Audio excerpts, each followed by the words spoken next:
Once sciatica వస్తే మళ్ళీ treatment మొత్తం అయిపోయినా లేకపోతే ఐదర్ సర్జరీ దాకా వచ్చి సర్జరీ అయినా మళ్ళీ బ్యాక్ అనేది బిఫోర్ లాగా ఉంటుందంటారా? వన్స్ ఒక్కసారి యాజ్ ఆఫ్ టోల్ డిస్క్ వచ్చి బయట కంప్రెస్ అయిన తర్వాత ఇంతకుముందు పొజిషన్స్ అయితే ఉండవండి. ఎందుకు అంటే ఇప్పుడు మనం యాక్టివిటీస్లో కాస్త కూస్త ఫిజియోలో ఆల్మోస్ట్ 90% కవర్ చేసుకున్నా కూడా బట్ స్టిల్ సింపుల్ జాగ్రత్తలు తీసుకోకపోతే రీబ్యాక్ అవుతుంది.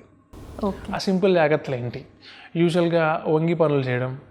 యూజువల్గా మన హౌస్ హోల్డ్ ఎంప్లాయీస్ లేదా అంటే ఇంట్లో ఉన్న వాళ్ళు మీ మమ్మీ మా మమ్మీ వీళ్ళంతా ఎలా చేస్తారు అంటే ఎట్లా అంటే అట్లా ఇప్పుడు ఫర్ ఎగ్జాంపుల్ ఒక 5 kgs బకెట్ ఉందనుకోండి, ఇలా వంగి తీసేసుకుంటూ ఉంటారు. వంగి తీసేసుకుంటే పట్టేస్తుంది. ఎప్పుడైతే 40 years ఆర్ 45 years క్రాస్ అవుతుందో ఈ లోవర్ బ్యాక్ కేర్ మాత్రం ప్రాపర్గా తీసుకోవాలి. ఒకవేళ బ్యాక్ పెయిన్ ఉన్నా లేకపోయినా అది ఐటీ ఎంప్లాయీస్ లేదంటే సిస్టమ్ వర్కర్స్ వీళ్ళు అనుకోండి, అది ఏదో 30 నుంచి కొంచెం ప్రాపర్గా ప్లాన్ తీసుకుంటే బ్యాక్ పెయిన్ మనం ఫస్ట్ షూర్గా ప్రివెంట్ చేయొచ్చు. ఓకే. అండ్ కొంతమంది ఏం చెప్తుంటారంటే ఇలా రెగ్యులర్గా జిమ్ చేస్తూ ఎక్సర్సైజ్ చేసే వాళ్ళకి ఇలాంటి ఛాన్సెస్ తక్కువగా వస్తాయి అని చెప్తూ ఉంటారు. నిజమే అంటారా? నిజమే కదా. ఇప్పుడు జిమ్ నాట్ ఓన్లీ జిమ్, ఇప్పుడు రెగ్యులర్గా ఎక్సర్సైజెస్, వ్యాయామాలు, యోగా ఇవన్నీ చేసే వాళ్ళకి మజిల్ అండ్ జాయింట్స్ మంచి ఫిట్ ఉంటాయి.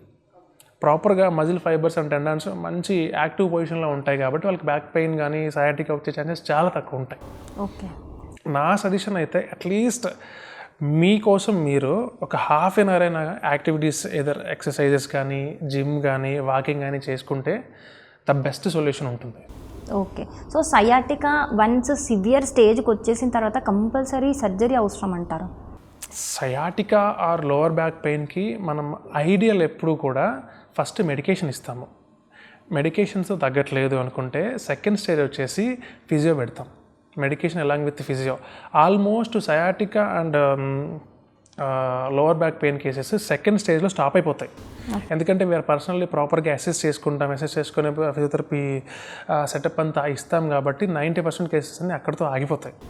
స్టిల్ థర్డ్ సినారియో వచ్చేసి ఇంకా తగ్గట్లేదు, ఫిజియో తీసుకున్నారు, మెడికేషన్ తీసుకున్నారు, ఇంకా తగ్గట్లేదు అనుకుంటే నెక్స్ట్ ఆప్షన్ ఎపిడ్యూరల్ అని ఒక ఇంజెక్షన్ ఇస్తాము. ఆ ఇంజెక్షన్ ఏం చేస్తుంది అంటే ఆ పెయిన్ని కాస్త కూస్తో సెడేట్ చేస్తుంది. అంటే ఫర్ ద టైం బీయింగ్ సర్జరీకి ఇప్పుడు అప్పుడే వెళ్ళాలి అనుకునే ఆప్షన్ లేకపోతే, అండ్ ఈ ఇంజెక్షన్తో కూడా తగ్గట్లేదు అనుకుంటే ఫైనల్ ఆప్షన్ మనకి సర్జరీ అనమాట.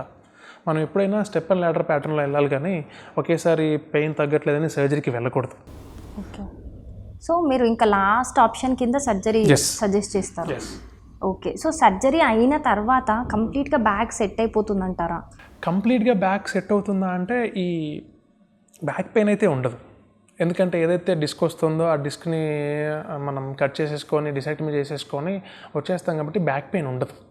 ఏదైతే కాలుకి తీపి తీయడమో అవన్నీ తగ్గిపోతాయి.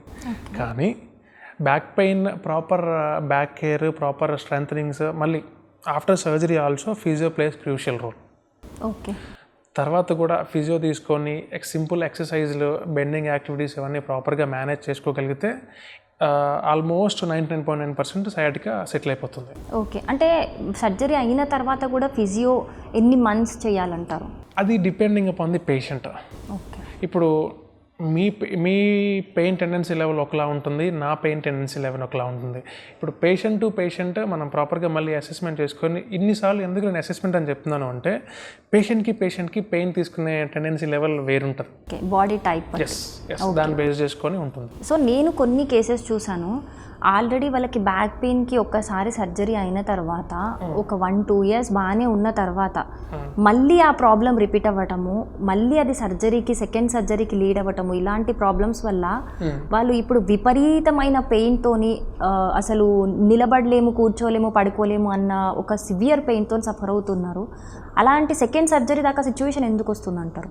అంటే ట్రీటింగ్ సర్జన్ పైన డిపెండ్ అయి ఉంటుందండి. Okay. Surgeon how good he treated అంటే ఎంత బాగా సర్జరీ చేశాడు, సర్జరీ చేసిన తర్వాత ఫాలోఅప్స్లో పేషెంట్ ఎంత తరోగా ఉన్నాడు, అండ్ సర్జన్ చెప్పినవి వింటున్నాడా వినట్లేదా. సింపుల్ ఉంటాయండి. ఫర్ ఎగ్జాంపుల్ సయాటికా అని అనుకుందాము, సయాటికాలో డిసెక్టమీ చేసేసాము, ఏదైతే డిస్క్ బయటకు వచ్చిందో దాన్ని తీసేసాము. తీసేసిన తర్వాత సింపుల్ బెండింగ్ యాక్టివిటీ చేయొద్దంటాము. కొన్నాళ్ళు బెల్ట్ ఇస్తాము, ఆ బెల్ట్ పెట్టుకోమని చెప్తాము. మెట్లు దిగడం అవాయిడ్ చేయమని చెప్తాము. ఈ తర్వాత లేచేటప్పుడు ఒక పక్కకు తిరిగి లేవడం, ఇట్లాంటివి సింపుల్ జాగ్రత్తలు చెప్తాము. అవి ప్రాపర్గా పేషెంట్ చేస్తున్నాడో చేయట్లేదా? పేషెంట్ ప్రాపర్గా చేయకపోతే ఆ లెవెల్లో మనకి ఇబ్బంది రాదు. పై లెవెల్లో కానీ లేదంటే కింద లెవెల్లో కానీ మళ్ళీ డిస్క్ వచ్చే ఛాన్స్ ఉంటుంది. వన్స్ ఒక లెవెల్లో L4 ఫర్ ఎగ్జాంపుల్ L4-5 తీసుకున్నాము, ఆ లెవెల్లో డిస్క్ తీసేసినా ఇప్పుడు మీకు ఆ లెవెల్లో రాదు. ప్రాపర్గా పేషెంట్ ప్రాపర్గా లేకపోతే పై లెవెల్లో కానీ కింద లెవెల్లో కానీ వచ్చే ఛాన్స్ ఉంటుంది. ఓకే.